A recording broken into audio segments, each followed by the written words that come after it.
E aí, gente, tudo bem? Vamos falar mais um pouquinho sobre natação e atividade física?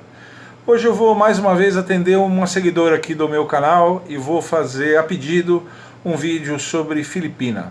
Falar um pouquinho sobre esse fundamento da natação, típico do nado peito, né? E para não ficar me derretendo muito aqui em definições, em explicações, eu vou fazer o que outros vlogueiros fazem, que é colocar aqui na descrição do vídeo, eu vou colocar 5 links de 5 vídeos diferentes, onde você vai poder ver uma Filipina bem feita, vai poder ver uma Filipina bem executada. É mais fácil você ver e rever com cuidado para saber o que é uma Filipina, que é aquela braçada complementar que os nadadores de peito fazem após a saída, e após cada virada eles fazem essa braçada submersa antes de começar o nado peito propriamente dito. Então a parte de descrição eu vou deixar por conta do vídeo. E eu vou pegar alguns tópicos importantes, alguns detalhezinhos, como eu tenho feito, né, uns detalhezinhos importantes para que a gente possa trabalhar com esse fundamento de maneira mais correta. Eu acho que a primeira coisa que tem que ficar clara é que a Filipina é um fundamento relativamente adiantado. A Filipina é um fundamento que a gente ensina para quem já tem o nado peito, para quem já tem o nado peito relativamente consolidado. E isso significa, na maior parte das vezes, um nadador que já tem crawl, já tem costas, já tem o borbo bem adiantadinho também. No mais das vezes é isso. Então a Filipina é um fundamento relativamente adiantado. Tanto é que ela é opcional. A Filipina não é obrigatória no nado peito, ela é típica do nado peito, só pode ser feita no nado peito, mas ela pode ser feita ou não. Nesse ponto, ela fica em condições de igualdade com a saída do bloco, no que diz respeito a crianças que vão em competições, em festival. A criança pode sair do bloco ou não. E com relação à virada olímpica também, a virada de cambalhota no nado crawl e no nado costas, são fundamentos que são opcionais. O nadador não é obrigado a fazer, ele pode fazer aquela virada mais clássica, mais tradicional, bater a mão, virar, pode fazer isso. Mas é vantagem para quem faz. Então começa daí. A Filipina é vantajosa para quem faz. Para quem faz relativamente bem a Filipina, não precisa nem estar muito perfeitinha, não. Quem faz relativamente bem, ela é vantagem. Assim como sair do bloco é vantagem. Não precisa, não é obrigatório, pode sair da borda, né? Pode sair em pezinho na borda, na prova de nado crawl, mas do bloco é vantagem. E a virada olímpica também. Então esses 3 fundamentos, Filipina, virada olímpica e saída do bloco, são fundamentos opcionais no que diz respeito a crianças. É claro que no alto nível são praticamente obrigatórios, mas para crianças eles são opcionais. Então se o nadador na hora, se o seu aluno criança, na hora H, ficou muito nervoso na hora do festival ou de uma competiçãozinha, quiser mergulhar e sair fazendo o nado peito, ele pode. Mas se fizer, leva vantagem. Leva vantagem. Então, essa é a primeira coisa a ser dita com relação a isso. A segunda coisa com relação à Filipina, que eu gosto sempre de deixar claro, é que é um fundamento submerso.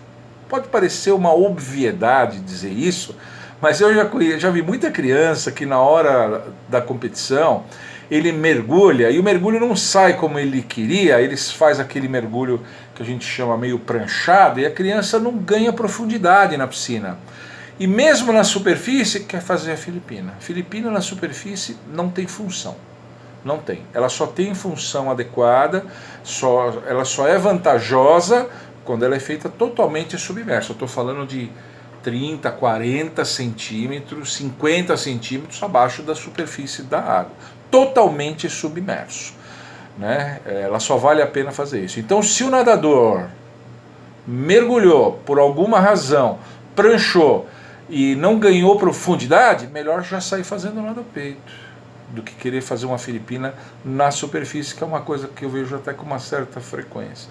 Então o nadador, veja como é a coisa para nadador adiantado. O nadador tem que fazer essa avaliação na hora. Ele tem que mergulhar e perceber, não, eu estou bem, estou na profundidade certa, vamos de Filipina. Ou não, eu saí muito em cima, eu vou de nado peito mesmo. Ele já sai fazendo o nado peito. Então é coisa para nadador adiantado fazer essa avaliação. E a o próximo detalhezinho, falar sobre a vantagem da Filipina, por que ela é tão vantajosa. Mas por quê? Porque ela embute nela 3 deslizamentos. A Filipina é um movimento que, uma vez feito, embute nela 3 deslizes. O nadador mergulha, faz o primeiro deslize, que é o mais longo. Faz a puxada longa, segundo deslize. Recupera com as mãos coladinhas no corpo, pernada de peito, terceiro deslize, para depois começar o nado peito propriamente dito. Então veja, a vantagem da Filipina, quando eu falo nela, eu estou falando que essa vantagem advém desses 3 deslizamentos que a Filipina tem. Então o nadador tem que valorizar esses deslizes.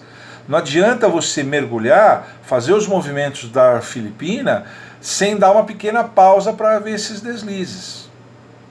Então, da mesma maneira como no vídeo de nado peito eu falei da importância daquela pausa de deslize sempre na frente, na Filipina o nadador também tem que valorizar esses deslizes, os 3.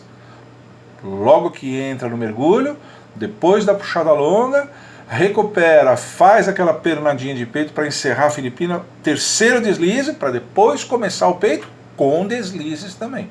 Veja como o deslize é importante no nado peito. 3 só em cada Filipina, né?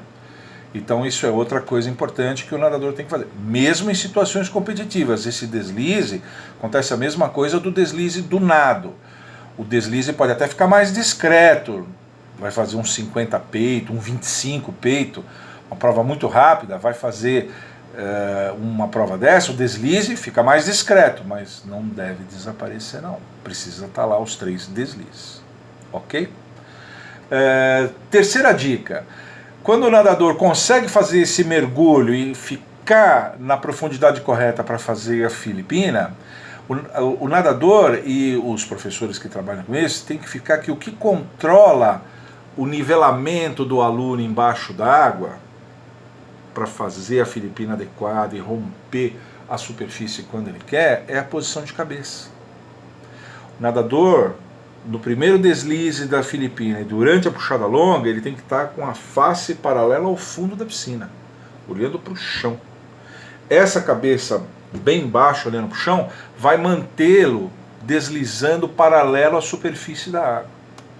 Quando o nadador faz a recuperação, que a mão passa pelo rosto, que ele vai fazer aquela pernadinha de peito e o terceiro deslize, ele levanta a cabeça um pouquinho, mesmo embaixo da água, ele faz uma elevação de cabeça e essa elevação de cabeça vai levá-lo em direção à superfície, para ele romper a superfície e fazer a primeira puxada do nado peito propriamente dito. Então o que controla, o que funciona como leme do corpo do nadador embaixo d'água é a posição de cabeça. No primeiro momento da Filipina, no primeiro deslize na puxada baixa, passou a mão do rosto para fazer a pernadinha e o terceiro e último deslize dela, levanta um pouco a cabeça, o corpo vai subir em direção à superfície. Bacana, né? Esse controle, veja a sutileza disso, né? Veja a sutileza, tem que treinar isso, né? Deixar bem treinadinho. Os nadadores têm que incorporar esse tipo de coisa, então tem que ficar bem alerta a isso. E a última dica que eu queria falar sobre a Filipina, que é uma coisa importante, é sobre a golfinhada, né? A golfinhada, depois de muito tempo, depois de muita briga, a golfinhada conquistou um espacinho até no nado peito, né? A golfinhada já tinha conquistado amplo espaço nos nados alternados, no nado crawl e no nado costas, nos 2 nados, né? Saídas e viradas com muitas ondulações, os nadadores sendo obrigados a obedecer aquela regra dos 15 metros, romper a superfície aos 15 metros. O Phelps faz 11 golfinhadas na saída, 11 golfinhadas submersas. Ele aproveita os 15 metros, o golfinhada é o forte dele, nado submerso, né? É o forte dele.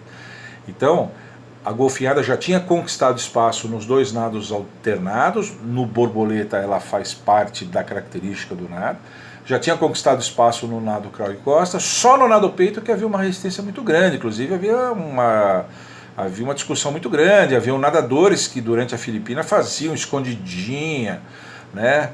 Tem um nadador brasileiro, também que fazia essas coisas também, passava pelos árbitros, aí os árbitros disseram que iam ficar alerta nisso, até que a FINA resolveu, para acabar com essa história, resolveu permitir uma golfinhada, um movimento de pernas no plano vertical em cada Filipina.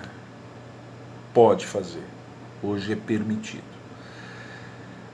Agora, o que acontece é que ainda não está muito definido em que momento da Filipina, durante todo o processo dela, é que se faz isso. Tem nadador que faz o mergulho e no primeiro deslize ele já faz essa ondulação. Aí ele faz a puxada plana, não ondula mais, volta, pernada e começa a fazer nada. E tem nadador que mergulha, faz o deslize plano. Aí ele puxa e no final dessa puxada longa, ele faz a ondulação, volta, faz a pernada.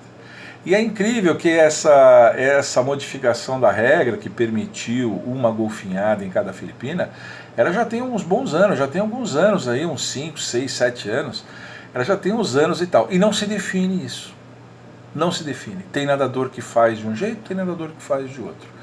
Não aconteceu o que aconteceu, por exemplo, nas saídas do nado crawl, quando as saídas começaram a ser feitas com afastamento anterior-posterior, chamada saída de atletismo. Essa saída se mostrou tão superior à outra com os 2 pés à frente, que hoje em dia você não vê ninguém saindo com os 2 pés à frente. O bloco até ganhou aquele anteparo atrás agora. Então ficou uma coisa que se consolidou. É melhor e acabou, e todo mundo faz. Na Filipina não aconteceu isso. A golfinhada tem nadador que faz na frente, tem nadador que faz atrás. O que isso importa para nós que trabalhamos com isso? Importa que a gente tem que pedir para o nadador fazer, cronometrar e ver como ele se sente melhor, o que rende mais, aquilo que ele se sente mais confortável, e o nadador acaba meio que definindo isso. Pelo menos por enquanto não encontrei e nem esbarrei nenhum artigo que defina muito esse tipo de coisa, que compare as duas execuções, a execução com golfinhada braços à frente e a execução com golfinhada braços ao longo do corpo. Então, por enquanto, a gente faz mais ou menos como a gente faz com a dominância lateral do crawl. No vídeo que eu falei sobre respiração do crawl, uni ou bilateral, eu falei disso. Experimenta de um lado, experimenta do outro e faz o que você gosta mais, o que você se acomoda melhor. Na Filipina acontece isso. Tá bom? Alguns detalhezinhos importantes, mas que tem toda a relevância para a Filipina fazer aquela diferença que ela pode e deve fazer no nado peito. Tá bom? Espero que vocês tenham gostado, fica sempre com a gente aqui e não deixa de visitar o meu site, o www.universof.com.br. Tá bom?